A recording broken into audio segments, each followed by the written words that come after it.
All right, y'all, so here we go. After that Supreme Court decision on presidential immunity, we have some changes in the Trump trial. Now, I think ultimately he's trying to get his New York felony conviction overturned, but ultimately they will settle for pushing back sentencing as well.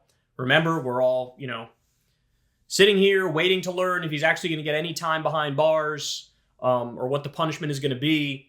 Well, now we have this. News. Following the Supreme Court ruling on immunity, Trump's legal team is moving to overturn his New York conviction and suggesting his sentencing hearing next week should be put on hold, a source tells me. So what ended up happening? The sentencing was indeed pushed back. It was supposed to be in July. Now they've pushed it back, I believe, to September 18th. So they were successful in pushing it back. Now, will this actually get overturned? Look, that I don't think is very likely, and I don't think it's likely because even with this Supreme Court ruling, I don't think there's even a stretch of an argument that you could argue this is an official act of a president. Like, oh yeah, it was an official act of mine as president to pay off a porn star. No, you could argue it was an act of a presidential campaign. You could argue that, but you can't argue it was an act of a president, especially because this was in the 2015-2016 campaign. That's when this stuff was going to come out.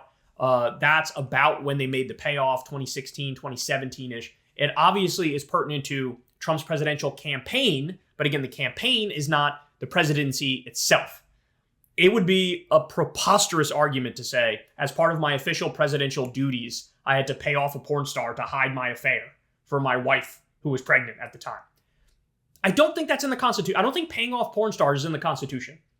I don't think that's how this works. So look, are they going to be successful in overturning it? I highly doubt it, but they were successful in delaying. And that has been the ace up the sleeve for the Trump team, man. They were able to delay Jack Smith. They were able to delay the Georgia case. The only things they weren't able to delay were the civil cases. And in those civil cases, he got walloped. He got whomped. But the fact of the matter is, at the end of the day, that just comes down to money. That just comes down to paying whatever it was, $500 million or so in cash, both for the sexual assault stuff around E. Jean Carroll and the various kinds of financial fraud he did in New York, tax fraud, insurance fraud, business fraud, you name it. He did 48 different kinds of fraud, right? So he got hit on those ones. He got hit in New York with the felony conviction, with the hush money payment, the fraudulent business records relative to that. But now they're effectively going to try to get it overturned. Again, I don't think they'll be successful in getting that thrown out. Because even with the strongest interpretation of the most insane justice, I don't think even under his rationale, you'd be able to throw out this conviction. Justice Roberts said official acts are immune. Even things on the outer perimeter of official acts, they're immune. But even Roberts says, for example, Trump pressuring Arizona to throw out Biden as the winner and put him in. He says that that's not protected because as president, you have no authority over the state of Arizona. So that's not protected. That's the example he gave as like, this isn't even on the outer perimeter of official acts.